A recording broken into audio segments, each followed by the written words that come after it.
Good afternoon, VC, vinyl community, YouTube folks, lovers of all things music and vinyl and CDs and tapes, cassettes.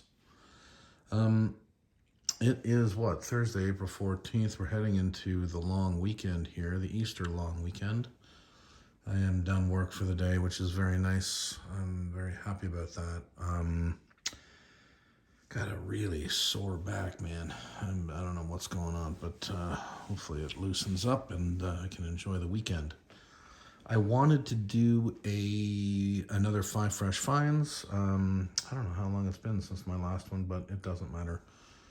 These are things I've actually picked up. This is kind of a couple of months ago, maybe a month and a half ago. I just haven't gone through all the finds there's probably another 10 down there, but everything has been cleaned and sorted. I haven't cataloged everything yet, but here we go with the Five Fresh Finds. This is the 1980s edition. Everything here is from the 80s, as far as I think so.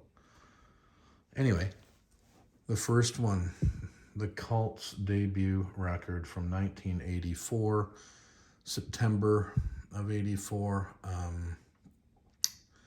Dreamtime. Good record. This is on the Beggar's Banquet Lowdown label. Believe this is an English. It's right there, made in England. So it's a UK pressing of it. I've liked this record. I do like this record, and heavy Native American or indigenous influence, and some of these tunes, Horse Nation, Spirit Walker, Go West, Crazy Spinning Circles. This is a good record, and who was on this one? They were revolving drummers, and that's what I remember of the Cult. I love the Cult. But Ian Astbury, of course, on vocals, Billy Duffy guitar. Jamie Stewart stayed with them, I think, on bass for like 4 records.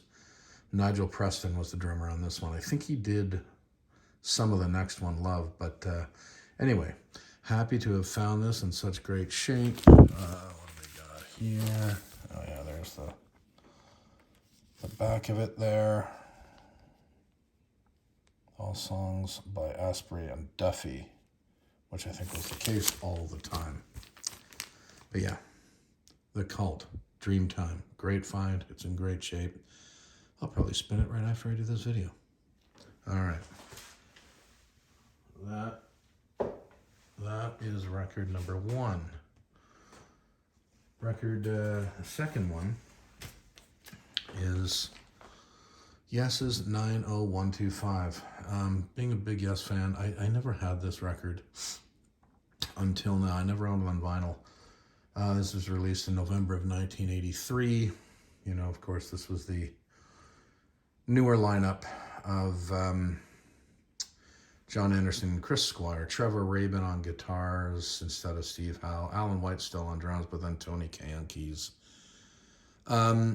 This is a huge selling record for them. It was just never my, there's an Atco label for the Chris Profi thread there.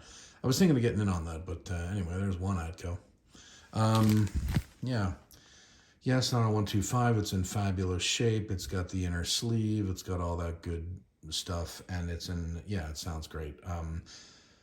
I'm not a massive fan of this record. This is not necessarily the Yes that I loved or love, but it's good, and I'll spin it. But I'm just glad to have it to the Yes collection.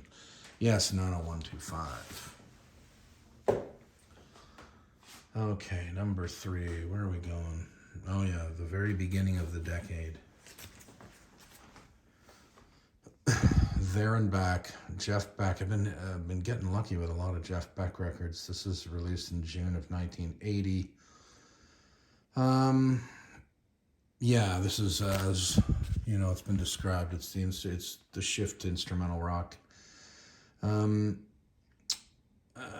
Following, and it's got the jazz fusion. Still like the previous record. Blow by Blow and Wired were like that, and. This is not much different. It's a great record, though. I really enjoy it. Jeff Beck, Jan Hammer on keyboards, Tony Hymas on keyboard, Simon Phillips drums and Mo Foster bass. Glad to add this one as well to the Jeff Beck collection. There and Back from 1980. Oh, yeah, I remember when this one came out, man. 1984, Deep Purple. Deep Purple gets back together with the Mark II lineup, I guess, the most famous lineup of Ian Gillan, Ritchie Blackmore guitar, John Lord, Roger Glover on bass, and of course the great Ian Pace on drums. This is a Canadian pressing in masterful condition. It's beautiful. Sounds fantastic.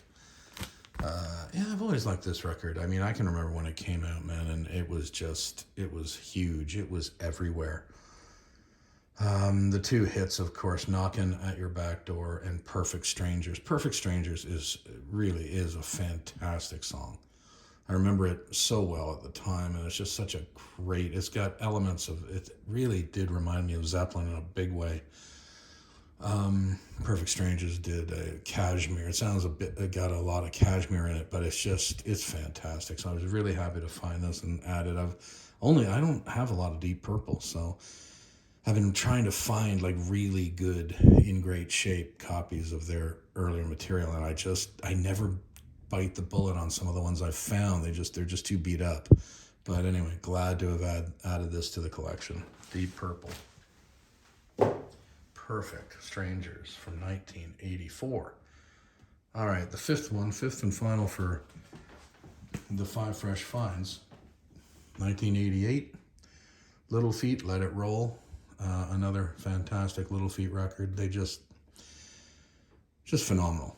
What a great band. I think I heard that Jimmy Page's favorite American band was Little Feat. I don't know how true that was, but I heard that that's the case. Yeah, I've been collecting a lot of Little Feat lately. I don't know, I think I'm up to 5 or 6 now. 6 with this one. Let It Roll from 1988. Really happy to add this to the Little Feat collection. Sounds great. And it's still, I mean, it's 1988 at this point, and they still do sound like it's the 70s.